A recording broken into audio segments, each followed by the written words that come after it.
Welcome back, guys. Thank you so much for tuning in today. Thank you for the support with the other episodes that I posted. I have seen all your comments, and I'm very happy that you are enjoying the content that I'm bringing out. So, we have a lot to catch up on today. We are going to be talking about the latest on what has been going on with Ryan Reynolds and Blake Lively and the whole lot. Let's get right to it. We've got a lot to catch up on.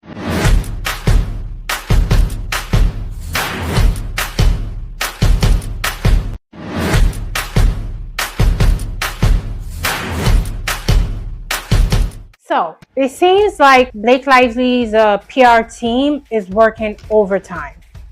But just because you're working overtime doesn't mean you're actually doing a good job. Why do I say that? Blake Lively and Ryan Reynolds attended the SNL, which, if you don't know, is like a comedy program where they crack jokes and things like that. They attended it, and Ryan Reynolds decided to try to act funny in regards to obviously what's been going on with the lawsuit and everything. He was just trying to crack a joke, but it wasn't funny. It wasn't funny. And I tell you why. First of all, with everything that has come out, both him and his wife look so guilty.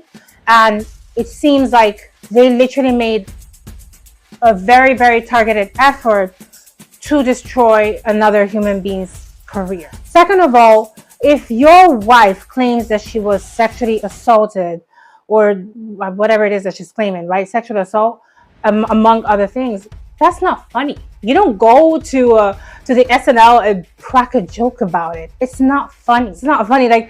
It just goes to show how unserious they are about the whole thing. So it landed flat. It made people even more disgusted with their behavior, and I think it ended up favoring, once again, Justin Baldoni. Keep in mind that they did this right after their team had spread, leaked, whatever you want to call it, the so-called HR claims that actresses, which they didn't provide their names, they didn't provide a date, nothing, supposedly made against Justin Baldoni. These claims were so unverifiable that major news outlets refused to even say the story. So they basically refused to take them, they refused to talk about them because they were unverifiable. No names, no dates, no nothing. So basically anybody could just type something in a piece of paper and claim that, well, actresses made HR complaints against Justin Baldoni to Sony. That's how phony the whole thing looked. So what did they do? They allegedly leaked it to TikTokers and YouTubers and podcasters and whatnot. But the thing is, they thought we're stupid. They thought, okay, surely we will fall for it and we'll be like, yeah, absolutely, this proves something. But we're not. Many of us are actually very educated, mind you. And even if you're not highly educated, if you have common sense, you can read and you can see that there's nothing verifiable about these claims.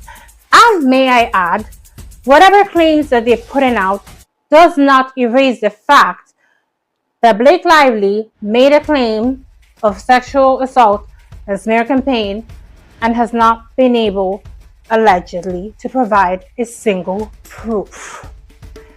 That takes me to the next point. Her lawyers asked for a subpoena, right? They basically want, which is funny, I just gotta laugh at this one.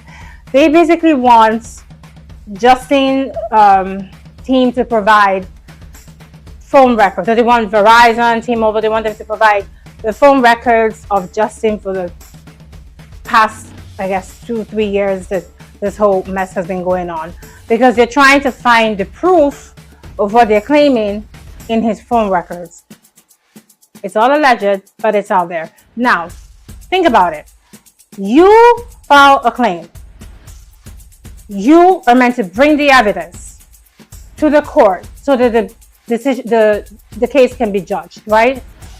You are not able to bring evidence, then you're asking the court to basically let you go on a fishing expedition. Like, we want to find the evidence, of which, even if it was granted, there's a very high likelihood that nothing will be found. But even if it was, like, keep in mind, it means you have no evidence in your claim. It goes back to what we're all saying. You've got no evidence. Again, also remember, there's so many private things that people discuss in their phone calls, in their text messages. Like, I would never, ever agree to that. And it's not even because you would find anything that is incriminating in the case, but it's because it would expose so many private conversations with other people. It would expose things about other people that I wouldn't want out there. It would expose things that I don't want out there about personal things. Like, of course not.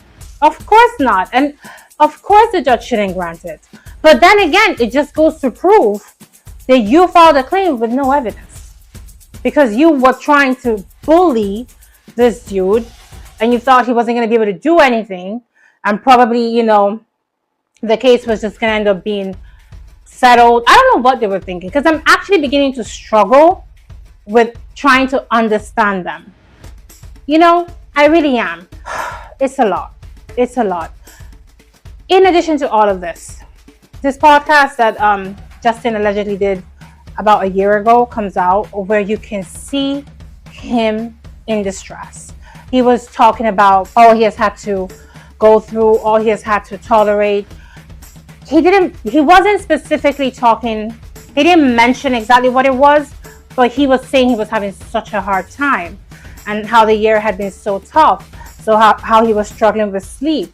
He got so emotional in the podcast, on that episode, that you could tell that, wow, they really, really played a number on him. And I feel so much empathy for him and his family. I think we all do. You would not be human if you don't. And it just goes to prove how much this whole situation has been unfair, and how it has affected Justin, and how he's not the monster that Blake is trying to describe him to be.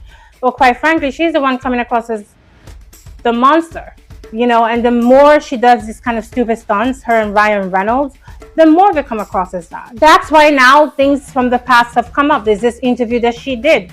In the interview, it was I think an interview with Forbes. She literally laid out the way she goes into a movie, when she gets a part, and basically acts like all she wants to do is act. But in reality, she wants to have authorship. She wants to basically be able to control a lot of parts of the movie. And she doesn't tell you that when she's just having the initial meeting with you. And so when she then gets the part, she starts to do all of those things and starts to fight for the control. And that a lot of times directors have pushed back, and it has, you know, been messy. And sometimes, you know, they accept it. I implore you to act, because I know my vision for the movie. I have employed people that I trust to execute different aspects of the movie. What I asked you to do is to act. You agreed to act, and then you think you can come in my movie and tell me what to do, and you're surprised at why directors would push back. But most importantly, this proves Justin's point. What she highlighted, what she explained in that interview, specifically corroborates. It corroborates.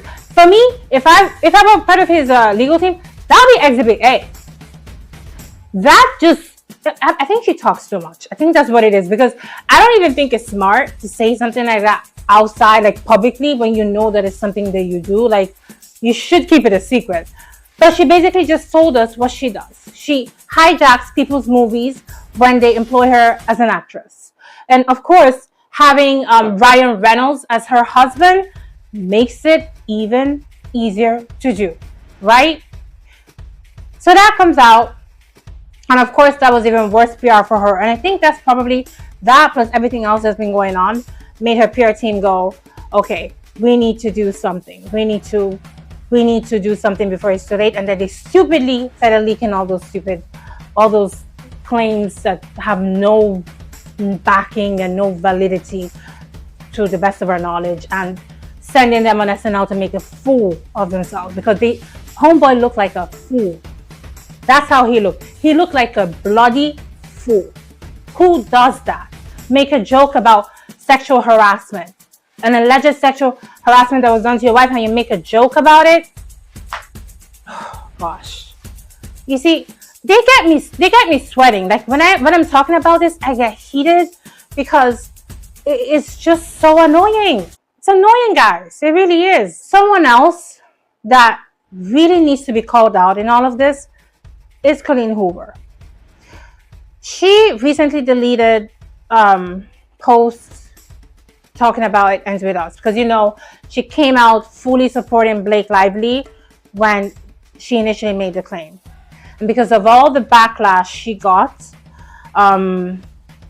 after she did that, she now has deleted these posts, all alleged, of course. This is what I want to say. I'm all about forgiving and moving on, but I don't think that deleting the posts is enough. You've got to say, truthfully, that you were misguided. You know, and I'm just saying, of course she doesn't have to do it, but this is what I would advise, right? You felt like someone that you know, someone that you respect came to you and made all these claims against Justin. You didn't believe that she would make up something like this, especially because you want to believe a woman when a woman tells you this was done to her. And based on that, you did what you did and you said what you said. But as the evidence has been coming out and it's just become obvious that that's not the case, you own it and you apologize. You know, I think if she did that, people would move on, because I am one of her readers, not anymore, but I used to read most of her books. She's a great writer. She's a great storyteller. Like, it pains me that I'm not going to read her books anymore, to be honest, because it's like I really love to read her books. But she's got to own this somehow. It's not enough to just delete the post. She has to really say something, because what she did was, if you weren't sure of something, you should have just kept quiet and let the case play out. And then if the case plays out and you see that he's actually really guilty, then say something. You know what I mean? So I don't know how I feel about it. Actually, I do. I just said it. Basically, I feel like she should own it more. It's not enough to just delete posts. So that's how I feel about it. Yeah. Something else that I find very interesting. Remember how I told you guys on some previous episodes about this topic that her co-star from Gossip Girl, it seems like they didn't get along. So now more stories have come out. There were two people in Gossip Girl. The guy that used to play Dan, I don't remember his real name. He also acts in the show that they call You, that is on Netflix. Apparently, all allegedly, when he got the part, she didn't like him, and she got the other cast members to not like him as well. And she was like allegedly kind of mean to him and all of those things. She ended up going ahead to date him, and as at now, he doesn't follow her on social media. And her co-star, the later actress, her name is Later, I think, or Layton or something. She acted as Blair on Gossip Girl. She doesn't follow her either. And different stories are coming up. Unlike the fake claims that her team has been bringing out, actual stories of people that have worked with her, with names, like real people are coming out to say they either quit their job because of her or that they were treated very poorly. So that's, again, this goes back to one of the first things I said about this topic when I talked about it. If for real he was this horrible person that did all of these bad things that she claims, by now we would have heard so many stories. Like, it's very, very unlikely that someone who is as powerful as she is, married to such a powerful actor, would be the first victim of his. You get what I mean? Like, he would have been doing this for years, and he would have been looking at easy targets to do it with. You don't go through your whole career never doing anything of that sort, and then your first victim is someone that is way more powerful, way richer, and way more connected than you, and way more famous. It doesn't even make mathematical sense. So that goes back to what I was saying. And also, in her case, we're hearing more and more stories. Like, stories keep coming out about how badly she treats people. You know, so it's like, this is not a one-time thing. This is a pattern of behavior. So I'm glad that it's all coming out. I don't know if this case will be settled or not, and I don't know if I want it to be settled. Here are my points. I think it would make sense for her to settle because she's obviously, based on what we're seeing, most likely gonna lose the case because she hasn't been able to bring any real evidence up to now. Real. I'm not talking of fake stories, real evidence. So, whereas he's brought a lot of evidence. So, if you're looking at the case right now, she seems like she doesn't even have a case. So, it probably will be more, it will make more sense for her to settle. But I wonder if in his mind and in the mind of his family and in the mind of his lawyers, being that this case is most likely a slam dunk for him, would it make sense for him to settle? I mean, I want to hear your opinion on that because I was thinking about it and I'm like, if I were Justin's wife, I don't know that I would tell Justin to settle this. I feel like I would want that victory.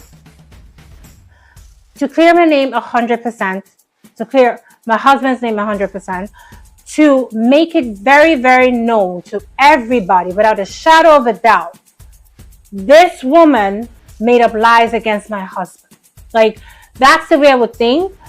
On one end, though, you probably also just want this to be over sooner than later. And you're like, well, if we settle this, at least we can move on and do other things. So I don't know. I would want to hear from you guys on what you think. Should he settle? Should he not? What do you think about it? I don't know. I would love to hear your opinion. Guys, as always, don't just leave me here to talk to myself. I want to hear what you think about everything that's going on. I want you to, as long as you love what I'm saying, I want you to like, share, and subscribe. Even if you don't love what I'm saying, still like, share, and subscribe. You know what I mean? I still love you. And just share it to as many people because we need to get the message out. You know, this woman claims she has dragons. I've told you guys, we are Justin's dragons. So we're going to continue to come on here and say the truth and speak nothing but the truth. And we're going to believe that the truth is enough because it is. Bye, guys. Love you.